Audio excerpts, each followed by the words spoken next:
दोस्तों आपका फिर से एक बार स्वागत है और आज हम बात करने जा रहे हैं एक्सेल में राउंड फंक्शन के बारे में। राउंड फंक्शन क्या होता है, हम बात करेंगे राउंड फंक्शन के बारे में हम बात करेंगे राउंड अप के बारे में और हम बात करेंगे राउंड डाउन के बारे में। तो आइए देखते हैं कि राउंड फंक्शन क्या करता है या राउंड फार्मूला जो है वो क्या करता है। तो चलिए हमने किसके बारे में बात करनी है, हमको करनी है सबसे पहले राउंड के बारे में कि राउंड क्या करता है। तो देखिए हम देखेंगे जैसे कि हमने सपोज यहाँ पर लिखा कि is equals to ROUND round, ऐसे हमने ब्रैकेट लगाया और ये बगल वाली सेल है यानी कि C1 सेल, इसको हमने सेलेक्ट कर लिया। सेलेक्ट करने के बाद हमने ऐसे इसमें कॉमा लगाया और कॉमा लगाने के बाद हमने यहाँ पर ऐसे लिख दिया 2, ठीक है, और ये हमने ऐसे ब्रैकेट को क्लोज कर दिया। अब इससे पहले मैं एंटर दबाऊं, आप यहाँ पर समझ लीजिए कि इसका मीनिंग क्या है। ठीक है, हमने यहाँ पर दिया हुआ राउंड C1, 2 यानी कि जो C1 वाली सेल है इसके पड़ोस वाली, उसमें अभी हम एक डेटा लिखेंगे जो कि डेसिमल्स में होगा। तो उसमें हमने ये बताया है कि जो भी हम डेटा लिखेंगे उसमें जो डेसिमल प्लेसेस के बाद, डेसिमल के बाद जो भी हमारे अंक रहेंगे या जो भी हमारी डिजिट्स रहेंगी उनको राउंड ऑफ करना है। और कैसे राउंड ऑफ करना है, 2 प्लेसेस तक राउंड ऑफ करना है। ठीक है, 2 प्लेसेस तक राउंड ऑफ करना है। देखेंगे कैसे, तो यहाँ पर एंटर कर देंगे और यहाँ पर हमने लिखा 27.456, ठीक है, 27.456 लिखा और हमने इसको एंटर करा। तो जैसे ही हमने इसको एंटर करा तो आप देखेंगे यहाँ पर कि 27.456 हमने जो लिखा था, तो यहाँ पर 27.46 आ गया, यहाँ पर ये 27.46 हो गया। इसी को कहते हैं राउंड ऑफ होना। लेकिन इस राउंड ऑफ की कुछ शर्तें भी होती हैं जो आपको पता होना चाहिए। जैसे कि आप देख सकते हैं कि यहाँ पर जो थर्ड डिजिट्स है, यानी कि हमको यहाँ पर 2 डिजिट्स में लाना है इस नंबर को, जो कि 3 डिजिट्स में, 3 भी हो सकते हैं, 4 डिजिट्स का भी हो सकता है डेसिमल के बाद। क्योंकि आप देख सकते हैं कि जो डिजिट नंबर सेकंड है डेसिमल के बाद में, तो उस सेकंड वाली डिजिट यानी कि 5 के बाद में आप देख रहे हैं कि 6 है। क्या है, 6 है। तो इसकी वजह से जब यहाँ पे राउंड ऑफ हुआ है तो इस 5 में क्या हो गया है, यहाँ पर जो 5 था इस वाले 5 में एक इंक्रीमेंट हो गया, यहाँ पर क्या हो गया, वो 6 बन गया, यहाँ पर 6 बन गया इस वाले में। तो हम देखेंगे अगर इसको एक मैथ्स का रूल होता है कि अगर हम यहाँ पर इसको 5 से कम कर दें, सपोज 4 करते हैं या 3, फिर हम एंटर करते हैं, तो देखिए आपने देखा कि जिस सेल में हमने फार्मूला लगाया था वहाँ पे सेकंड वाली डिजिट में कोई भी इंक्रीमेंट नहीं हुआ है। ठीक है, तो ये रूल होता है कि अगर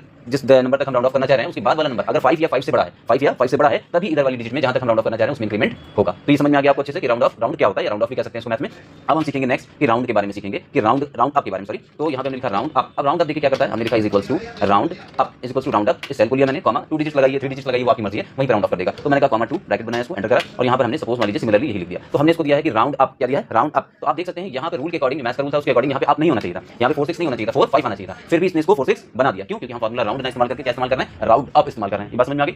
इसी तरह से हम यहाँ पर अगर लिखते हैं कि राउंड डाउन, ठीक है, एक फार्मूला है राउंड डाउन। तो अगर हम इस फार्मूले का इस्तेमाल करेंगे राउंड डाउन का, तो आप देख सकते हैं हम ऐसे लिखेंगे ROUND राउंड डाउन, ब्रैकेट लगाया, बगल वाली सेल पड़ोस वाली, कॉमा लगाया, 2 डिजिट्स 3 डिजिट्स आपकी मर्जी है, आप चाहें तो 3 डिजिट्स ले सकते हैं, यहाँ पे 3 डिजिट्स ले लिया इस बार और हमने ऐसे एंटर कर दिया। और हमने यहाँ पे लिखा सपोज 42.3572, क्या लिख दिया, 3572 या 3.76 लिख दिया। तो हमने इसको 3 डिजिट तक राउंड डाउन करने के लिए कहा है, क्या कहा है, राउंड डाउन। अब यहाँ पे जो रूल है उसके अकॉर्डिंग देखिए क्या होगा, 42.3576 लिखा हुआ है, तो 6 लास्ट में है और 3 तक यानी कि 7 तक राउंड ऑफ करना है। तो क्या होगा यहाँ पर कि यहाँ पर जब राउंड डाउन होगा तो फिर कोई भी इंक्रीमेंट इसमें होना चाहिए कि नहीं होना चाहिए।